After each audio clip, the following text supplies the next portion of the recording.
But when I produce shows, it's hard because you anyways need to pay the production, right? Right. So you're there's financially involved. Yeah, there's the theater fees, there's marketing fees, and then there's work that maybe we are not earning because we are doing it. I wish they could tell me, we didn't pick you because you are super cool and we don't want to have someone as cool as you because we don't have the budget to pay you. But how's the delusions go? How's delusional behavior?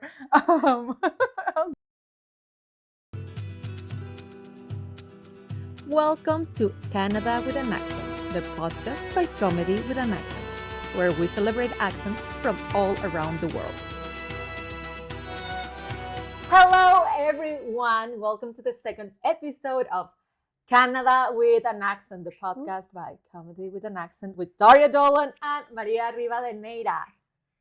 Hi, Maria. How are you? I'm good. How are you? I'm good. First of all, we want to say thank you to everyone that took the time of listening, of subscribing, or giving 5 stars, or likes or comments. Yes. We really appreciate that. If you like the first episode, stay and listen the second. If you didn't, remember, send it to your enemies. It's going to be a win-win for everyone. It really is. Yeah. It really is. It really is. Yes. Okay, so we have an interesting topic to talk about today, which is rejection. Rejection. Nobody ever had done that to me. What is rejection? Yeah, what is rejection? What is rejection? So, as you can remember from the first episode, I'm a stand-up comedian and Daria is an actress.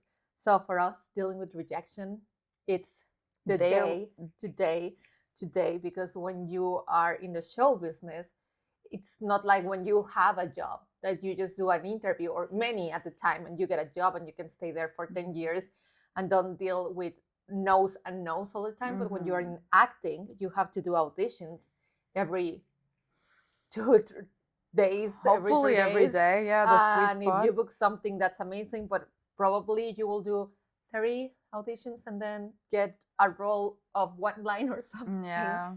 Know. So then the question is, how do you deal with rejection in your career?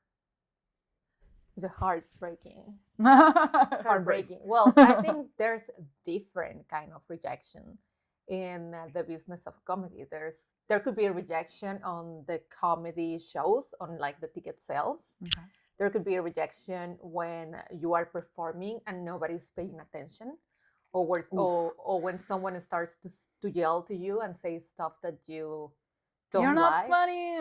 You are not funny. Get out of stage. Throw you stuff. Tomatoes and eggs. There's I'm bringing those next time. There's also the rejection of putting something on your Instagram, right? Like a reel. Yeah. And getting these comments from the these people, if you are listening, get a life. Really get a life and do something that will help you be better. Well, that's out there. That's people out there who does not have a life, who's very bored, and I understand. They go to the Instagrams of people who are cool, including ourselves, and then they start posting comments because they don't have a life, and we do. So they need to live the life of somebody else. And well, there's many kinds of rejection. When you are trying to book a show, festivals, comedy festivals are big, and a lot of comedians want to be part of festivals like Just for Laughs or the Winnipeg Festival. Yeah. And it's hard because you apply and compete with many comedians and you don't even get a no thank you. You don't get anything. No. And I think they don't have time, right, to like respond to everyone. But that hurts. It's it hurts your little feelings. It gets feeling. I wish they could tell me, we didn't pick you because you are super cool and we don't want to have someone as cool as you because we don't have the budget to pay you. But how's the delusions go? How's delusional behavior? How's that going? I'm just that's the way I deal with rejection, right? As you can tell. To be delusional. I love that. So I'm like, oh, they didn't book me because Yeah, I'm so cool. You're too And cool. I'm too much for That's the show. so interesting that you would prefer to know why they didn't choose you. Probably not only why, but hey Maria, sorry that we didn't pick you. This time we have other comedians. Try to apply for next year. So that way you know what's happening instead of like, why they haven't responded to me? Maybe it's because they have not responded to anybody else. But then you start seeing that that other people start to say like, oh, I'm ready for the festival, and I'm like, Oh. so are they already letting some people know? Okay, so it's like it's like ghost. You hate the ghosting. Yeah. Reply. Oh my god, it feels like they are literally ghosting me. It. I was like about to mention the rejection in our careers and the rejection in real life actually is really kind of like very similar. I personally prefer not to know. Like I do a self tape or a casting, and I prefer not to know because I feel like some time passes. Time passes. Is that correct? Anyway, some time passes, and then I just like I kind of like forget that I auditioned for this or that. And so when they do come back to me like a week later saying, "Hey, we really liked you, but we're going with another direction," I'm like, just don't tell me. In another direction, of course. Don't no, like just don't tell me. Or like sometimes it's out of your control, especially in acting, right? Like absolutely out of your control. There's so many other factors. And I do remember one casting director told me, absolutely loved your audition, but we already like he cast his son as the as like this to play a husband, so it was a couple, and I was just too tall. And he was like, you're so much taller than him, like it just doesn't look good on stage. And so but he loved me, and but that still felt like, that's and that felt like I almost don't want to know. I'm like, you know what, just ghost me. I prefer that. So really no, sometimes not exactly the why, but at least like move forward, do something else. Right. Yeah. So then you have that closure. Yeah. So I'm like, okay, fine. Maybe I'll be sad for 2 seconds and then I forget about it. Okay. So you're sad. Okay. So let's talk about how you deal with deal. Another word that I don't like. How do you deal with that rejection? We're talking rejection about like kind of auditions right now, right? Because what it applies for me, it's like festival auditions, comedy festivals, and for you auditions for theater or and film and TV. Yeah. So how do I deal with that? So this is honestly something that I did this year. Winnipeg Festival is a big comedy festival. Okay. Just in Winnipeg. Okay. They do have something. Hi, people from Winnipeg. If you have Wi-Fi, hello. Anyways, they should have because they do the festival there. So this festival happens once a year, and it's so big. Everyone wants to be in the Winnipeg Festival. Okay. So I applied once or twice, and nothing happened. So this year, literally, I was like, I know how I won't be rejected. I won't apply. Oh no. And I did not. But to be honest, this year I read and it said, you are welcome to apply if you're a new comedian, but we might select the ones that have 5+ years in comedy. I've been doing comedy only for 3 years. Okay. So I was like, I mean, I'm better. Maybe they'll pick me, but I'll wait. Bye. Better than one like the 3 years ago when you applied, you mean? With your material and all of that? That's well, better than last year that I I applied. Yeah. But I just decided not to apply even though I'm better, just because I read we might select the ones that have 5+. So I was like, so you're just waiting now. You know what? I'll just don't do it. Yeah. Then I applied for one. I think it's in LA, in some part of LA. That ones were very nice and told me we already have like the comedians who are gonna be here. So I'm like, amazing. So yeah, you never know. Yeah. So I get sad or confused. You'll never know. I mean, there's other brands that have reached me. I don't want to say the brands because maybe later I want to work with them for to audition with them.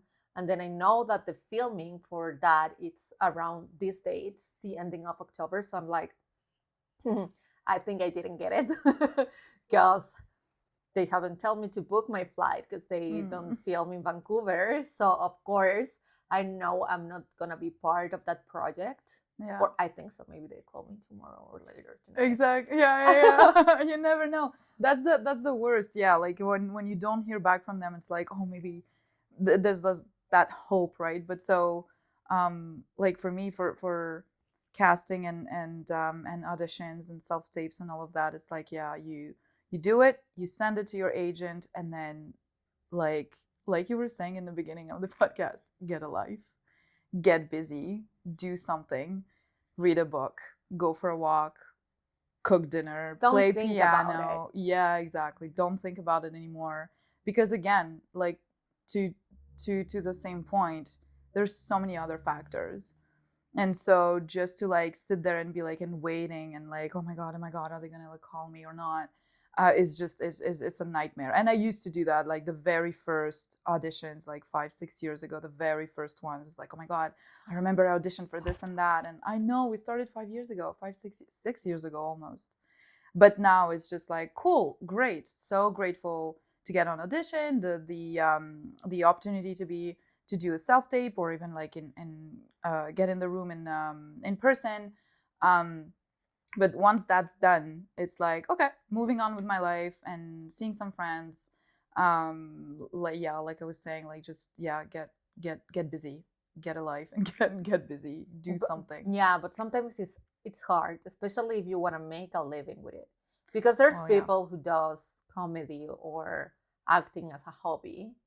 In our cases, we try to do it as a full-time thing. Right. So Yeah. it happens to be very hard when you want to do a living of this, and then you are trying and trying and you are not getting anything. For me also, a big thing is the opening for comedians. And I am lucky to be in a country that Spanish is not the main language. So that means that there's less comedians who speak Spanish, Right. and there's less competition to be able to open to a big comedian. Yeah. But still, when they ask you for your videos to be able to open for them, it's like, oh my God, they want me, they are asking for a reason, and then they don't go back to you. And then you hear from other comedians like, oh, I'm opening. And I'm like, what? But I sent my video. Yeah. But at the same time, I'm friends with all the people who speaks Spanish here and does comedy. We are a little group.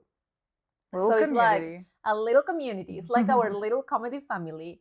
We are very good friends. So at the same time, it's like, well, it hurts me that I'm not opening, but at the same time, it's my friend. So I'm happy. Yeah. If it's people that you don't know, you can be like 100% sad. So it's like, why him or why her? I don't know this person. But then when it's your friend, it's like, well, but it's my friend. I will go to support. You're kind of happy for exactly. You're happy for your friends. Aw, well, thank you. That's in the Spanish shows, not in the English. Oh, right. Sorry, Okay. comedians that speak English. No, not I'm happy kidding. for the Depends, English. depends on who the English comedians are. There's many. Yeah, and then you mentioned, you also mentioned so different types of rejection, and also I'm like thinking, what happens when you have, for example, 3 people in the audience? First of all, now there's 2 types, like different types. So I produce shows myself, but I'm also asked to do shows for some other people. Yes. So if I go and do the show for somebody else, I'm like, yeah, well, there's 3 people, maybe whatever. But when I produce shows, it's hard because you anyways need to pay the production, right? Right. So you're financially involved. Yeah. There's the theater fees, there's marketing fees, and then there's work that maybe we are not earning because we are doing it ourselves, but creating posters all the time of the flyers and things that might not cost to assemble, but it's our time to do it. So it's like, oh God, I did so much for this show, and then I'm only selling 3 tickets. And it's like gambling, you know? It's like you put $200-$300 in production, and you may get it and you not. And then in my shows, for instance, not everyone pays you in comedy when you are very new. I pay to all my comedians. I try to pay at least a little bit. And I promise them, I'm gonna pay you. I don't say how much. I say it depends of the amount of tickets. Okay. But at the same time, I'm like, if I don't cover the cost, I will have to pay them from my pocket. Yeah. Which is gambling because you don't want to lose Yeah. money. Yeah. So that's hard. And also it's like why they don't want to go to my show. Like why I'm not offering something that people would like to see, or if it's that they don't like me, or why, Right. you know? Like getting into your head and Yeah. getting When it's self-conscious. somebody else producing, I don't really think like that because they are not Yeah. asking me to be like my show when somebody is producing my show. So I cannot say from a perspective like that. But yeah, when I do my own shows, like Comedy with an Accent, for instance, it's like, is it because people are racist and it's immigrants? Is that why they don't like us? Is that why they are not coming? We to have the show? accents. Is that why? Is it because my accent? I don't get it. Yeah, I don't get it. But how do you find it usually? Like the last time that I've been to your show, I'm trying to always be there. Well, Darian's part of the production now, so it's not Yeah, that you are trying; I'm it's that you always- have to. Okay, well, don't Okay, tell well. all the secrets. But yeah, I'm trying to always be there and to support you. And last time it happened coincidentally that I was in the neighborhood already, and so we showed up and the show was almost canceled. Oh, But it yeah. ended up being like, at least from an audience perspective, for me being in the audience, it ended up being like the best because we were just a very small group. We were like 10 of us or so, 10, 12 maybe. And we really wanted to support Yeah. you guys. And so I think we just laughed harder and louder. I know I did. Well, first of all, this was not Comedy with an Accent; it was another show. Yes. And they asked me to be there, and when I arrived, they said we just sold a ticket, like one ticket, One ticket. out of 90 tickets because it Oof. was in a big space. So the place where this is, which we're not gonna name it, has 2 theaters, and then the second theater is only 40 seats or something. Okay. And then there was another show, and they sold only 6 tickets. So what they did was put the shows together, Oh, I see. and then I think somebody went out and tried to convince people to get in. So maybe like 2, 3 came from the street, and I called you, and you are like, "Well, I'm finishing work. I'm very nearby." I was like, "Can you come to the show?" Yeah, and I And was then the there. comedians usually don't sit in the audience because there's no space for us Yeah, to sit in the audience. So we very sit in the true. little backstage because it's really little. And then we ended up sitting there. And yeah, it was a good show. Actually, I they were thought it laughing was- a lot. I know it was just the in French we would say l'ambiance générale. Like it was just the atmosphere in that room was just like we really wanted to be there and we wanted to support you guys, and I feel we probably felt your like disappointment or frustration, and so we really wanted to like cheer you up or something. And so I thought it was brilliant. At the end of the day, we laughed, like my face was hurting from like laughing, and so it was, yeah, I loved it. Yeah, because to be honest, I know there's this thing that comedians doesn't really get dressed up for stage usually, but I do. You do. And I overdress sometimes because that's how What I do you am. mean? What do you mean? Huh? Yeah, like t-shirt, jeans, and you're Anyways, looking beautiful. I'm always like dressing up. Yes. So I'm like with all my makeup and my hairstyle, and then I arrive and they're like, "Oh, we might cancel." I'm like, "Did you see my outfit?" Look at me. Look We're at not me. canceling this. We're not canceling this because I need a reel with this outfit now. I know I can use it for tomorrow's show. Now the problem is that I already post a story with outfit of the day, so they will know I'm repeating. Wow. We yeah. cannot not do the show. There's a lot. Yeah, there's a lot involved. That's a lot involved. And then there's also some people is like, "Oh yeah, you do stand up," and then what? You go 7, 10 minutes, 15, 20, whatever on the stage, and that's it. It's like, No.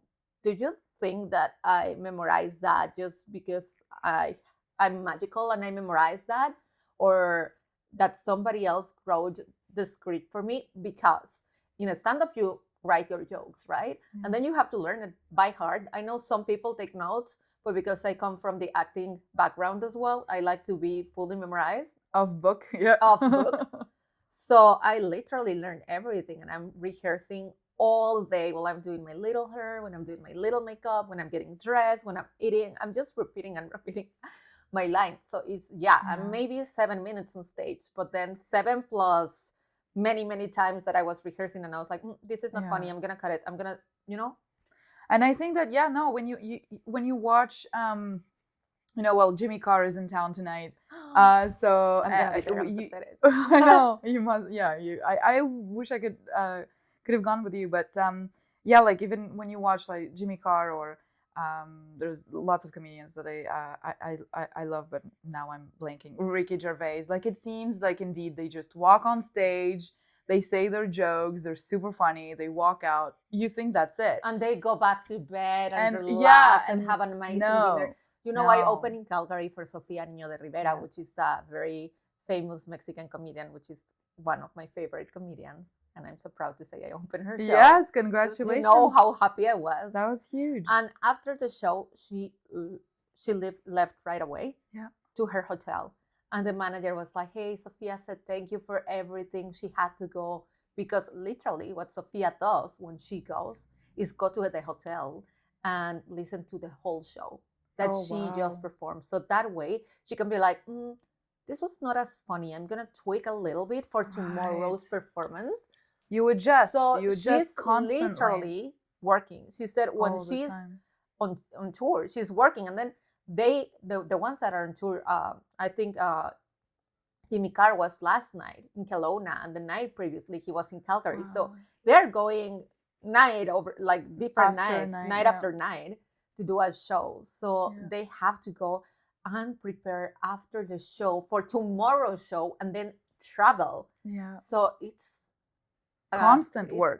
It's constant work. Yeah. And I mean, with acting as well, right? You just did that Shakespeare play, Winter's Tale. Yes. Tale.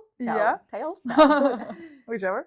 During the summer, which was like 4 weeks. 4 weekends. Yeah. Well, Thursday to Sunday. Thursday. And I know your house was full of notes. The script was everywhere. I will go to the bathroom and I'll be like, why is the mirror covered with like this? And then in the kitchen, why you do this? Tell me, please. Because when I just received that script, I was like, I was even telling you guys, I was like, I don't think I'm capable of doing this. I don't think I'm gonna be able to like memorize all of this. And we talked about that on the first podcast, right? Because Shakespeare English for me is so hard.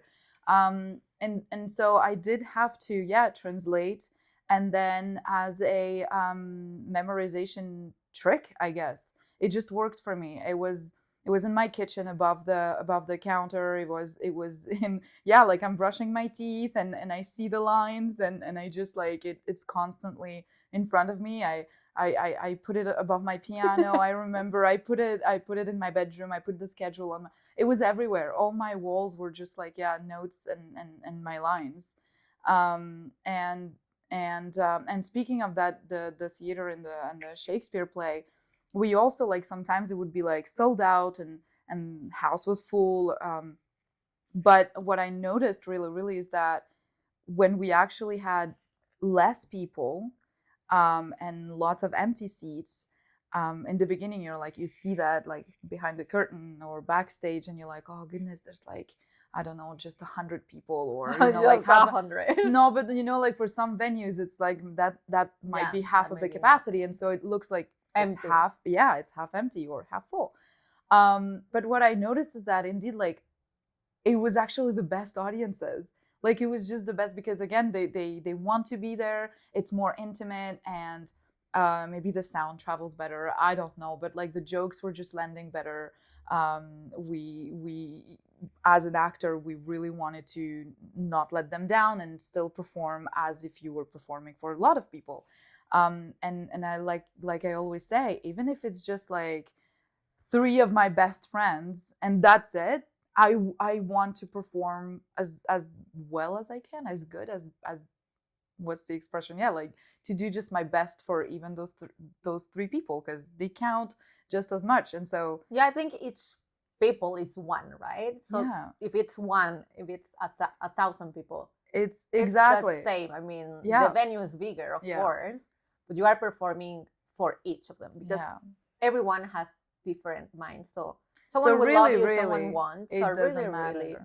it doesn't matter. No. But it does something to the brain. When you're 100%, yeah, and like you were saying, when you're financially involved, of course you have that pressure. But you're right. It does something to your brain. Yeah, you get self-conscious about it, or yeah. But you're there's like, "Ugh." something also that I noticed, and I talk about it with you when I went to see the Shakespeare play, because you had the option of either pay or just go by donation, maybe don't give it Yes. anything at all, We because had, they yeah. want people to enjoy. They which want is the great. whole, so the production called Bard in the Valley, which were crazy enough to trust me with this huge role in the Winter's It's a Tale. non-profit, right? And Or yeah, no? so they're really their main goal is to just make Shakespeare accessible to everyone. And so yeah, to what you were saying, to your point, some seats were just by donation. And if you don't want to donate, you don't donate. Like, that's totally fine. But lots of people still came. But I see where you're going with that, is that now the tickets, like, we had one night where I believe I heard that from the producer, if I'm not wrong. We had like a group of 30 people reserving really a seat, but then not showing up. So it is easier when you're like, oh, don't want to go after all, and because you didn't pay. Exactly. But now those seats are kind of like reserved, and so maybe other people couldn't make it because we were like sold out on paper. Yeah, so that's something that I find a little bit unrespectful. I guess sometimes you can get sick, but that can happen even if you have a ticket like that, you pay for it. Yeah. But some people just say like, oh, a free show on Friday, let's book it. And if I happen to be free on Friday, or if I feel like going, I will go, because at the end of the day, I'm not losing any money, right? So I think that's not respectful for not only the cast or the actors, but for the audience that wants to go to the show. Yeah. Because there's people who wanted to go and it was sold out, and then they were not able to get a ticket just because of that. Yeah. I'm talking about unrespectful people in the audience. There's some people in the audience that what do they do, Maria? That should not be there. That should have stay at home. So if you are one part of these audiences, remember, you can stay always at home. No, okay. So first of all, explain. Yeah, please explain. I don't like when people are going to see a movie or a theater play or classic music. I mean, when you're in a concert, you are really, really singing, so that doesn't matter. But when you go to a comedy show and then you're with your cell phone and the light is like, or you are trying to talk to the people next to you, just like, ha ha ha, but like something that is not commenting. Because sometimes in comedy can happen that you are like, oh my God, remember that happened to me, ha ha ha, and then continue watching. That's totally fine. Yes. I mean, you can relate with something. Yeah. But you can notice when they are having a conversation that has nothing to do with the show. So one thing is commenting something little, another is having a conversation. Right. And people does it in the movies, or everyone else. I mean, in the movies, the actors doesn't care because it's already filmed. But in live shows, I think it's so distractful. You can distract very easily because, in my case, I try to be, as I said, out of book. So everything is in my brain. Yeah. I don't have notes. I know some comedians have notes, so if they get distracted, they can go and see. But just because of my acting background, I'm like, I try not to have any notes. So for me, if I get distracted, then I'm out. And I think in acting is even harder, because if I'm kind of out of what I'm saying, I'm still being me, you know? In comedy, I don't have like another character. I'm still being Maria. But if you are doing Shakespeare and you get distracted, then you can come out from Paulina, who was your character, and be Daria again. And how do you come back and then remember like everything you have to say, right? You panic. You panic. You panic and you freeze, and then you pray that the line will come back to you. But that's what, and that's why all the lines were all around my apartment at some point, because it has to be in your bones. But yeah, to that, we did have like at some point some kids in the audience, and they were making fun of another not actor, but of the character. And they were very, very loud. We were lucky enough that the producer is in the audience, and he keeps an eye. Him and his team were keeping an eye on the audience, and like, you know, kindly telling them once or twice. And then the third time I think the kids just left, thank God. But yeah, they were really, really loud. They were trying to get closer to the stage. So now you're like, okay, like, exactly, when can I finally like get out of the character and be like, hey, respectfully shut the fuck up. But I know you could never do that. A lot of respect. Shut the fuck up. Which I would never say, of course, never, never, never. But we had those instances when you're like, oh my goodness, yeah, these guys are like so loud. Or or sometimes you just look around, and I remember our Thursday performances were kind of like, I always joked about that, but they were kind of cursed because a mic would not work, or I would forget to turn my mic on after a scene. It's because it was a Shakespeare play. They are cursed. Oh my already. goodness, no, they're not. I love Shakespeare plays. Yeah, but there's one that is cursed already. But it was just, I think that like our weekends were Monday, Tuesday, and Wednesdays, right? And so then you go back on stage on Thursday, which is the first night after the days off. And for some reason, yeah, like the stage almost collapsed on us, like the Periac toy just almost fell on us and almost killed someone. Like, it was, I'm being dramatic, but it was like just little things, and it was always on a Thursday. And then it was during the summer, so it was very hot. There's some days they were really, really hot, and you would always see like I don't know, an older person being like just fully asleep in their chair, and it's always like, okay, well, focus, because there's 90 other focus. There is 90% of the audience is still here, still with you. So, but it always, yeah, we would joke about that backstage, like, oh, did you see that lady? She was like fully asleep. I would love that somebody falls asleep and then I have to wake them, because of course, oh God, the stand-up vibes are different, right? So you can Definitely. tease the audience, which I love, like roasting them. There are some people who does not like to talk to the audience, but I do. But my last show in Spanish, there was a guy that did not speak Spanish.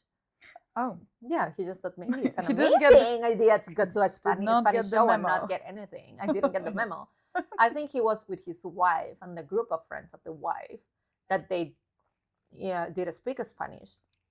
But then this guy was like, I don't speak Spanish, I don't care. So he was talking to everyone in the table so loud. First of all, he was not like, he was like just talking. And they were in the front table by the stage. Out loud?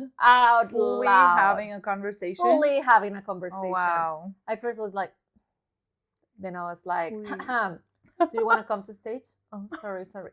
Then I said something again.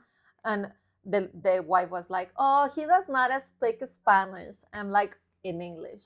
Okay, so this is my show, not yours. Please be quiet. I'm like, and you're actually pissed. Actually, I was actually so pissed that day, because also the waitress was taking orders for the first tables, and it's like so distracting because they are in the menu. What's this? What's the taste of this? Is this spicy? If this is not, and you're like, dude, I'm performing it. I'm trying. I'm trying to make you laugh. And then it distracts also other people from the audience who are there and listening. Yeah, and actually listening. paying attention. And that's what I don't like. I mean, at the end of the day, I'm getting my money. But if you distract somebody, you don't know if that's their Friday off, that they got a nanny to take care of the kids finally, or they usually work on Fridays, but they ask to change the shift just to be able to go to that performance. Or something very special. They may not earn a lot of money, and they are like, you know what, let's put this $20-$30 in tickets just to get this. And then they cannot fully enjoy the show because other people who doesn't care are very distracted. I think that's very disrespectful. Yeah, 100%. And also hecklers. How do you deal with hecklers?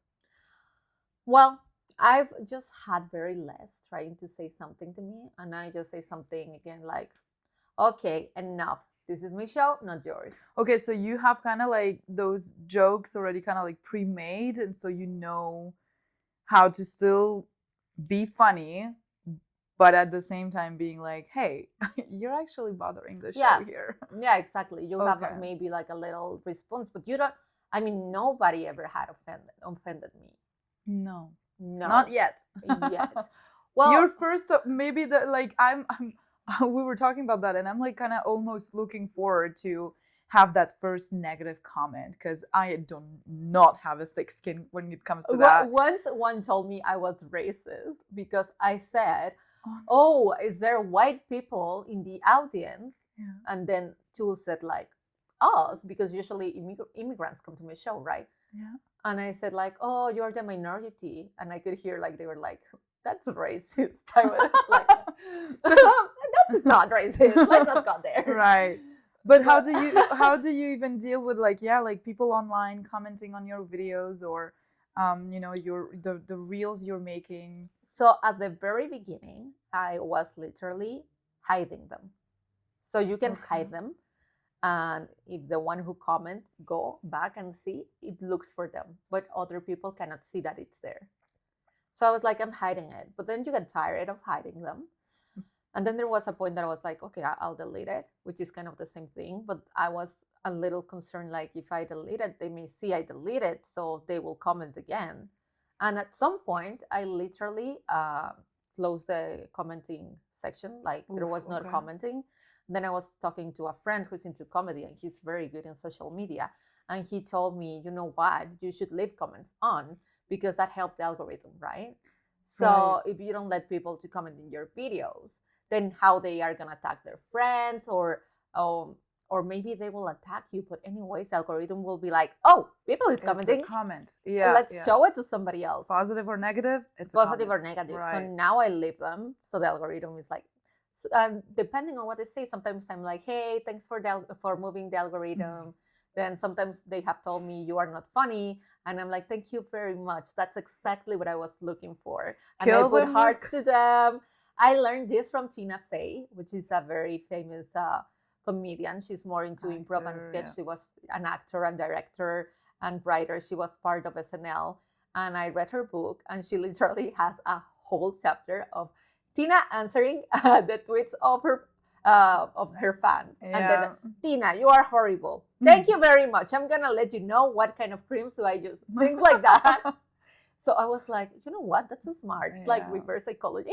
And kill them with kindness. Just answer with love to the hate. So I'm like, I guess that's fine. Thank you very much. Yeah. I don't care. Somebody once told me something about my teeth. I was like, oh, thank you very much. I actually went to the dentist and asked for teeth that looks exactly like this. I literally, the other day, a really good friend of mine, who I love to death, but he was like, hey, like, great video or whatever, but I think you have something in your teeth. And I was like, oh my God, there's no way. And so I have this tiniest gap between my teeth, and it does look like I don't know, like a grain of pepper or something. And I was like, it's just a gap. And I was like, well, thanks for pointing that out. And now I have to go maybe back to my dentist, and he's going to be happy about that. But no. Like, no. And so now every time I'm like, is there something in my teeth, or is just my gap? And it's most of the cases. Listen, that's something that can be very hurtful about social media. And that's like, jokes aside. No, but there's people, I mean, in my case, I've been to therapy a lot, and I take pills, so say whatever. Oh God, okay. Like, do you want to talk about this in another, like, outside the podcast? I've been to therapy. I'm taking my little pills. I'm chill. But there's some people that you will say something, and they may like really, really hurt for this. Oh, you know, because in my get offended. Well, because you can tell someone something about their body, right? Yeah. Like, oh, you look very skinny, or you look fat, or you look this, or your teeth this, or your hair, I don't know, this. And for them, it could be something that they... Triggering. Yeah, exactly. Yeah. It's triggering. So I feel like these people that had not a life and be commenting in others people body or whatever, it's like, literally get a life.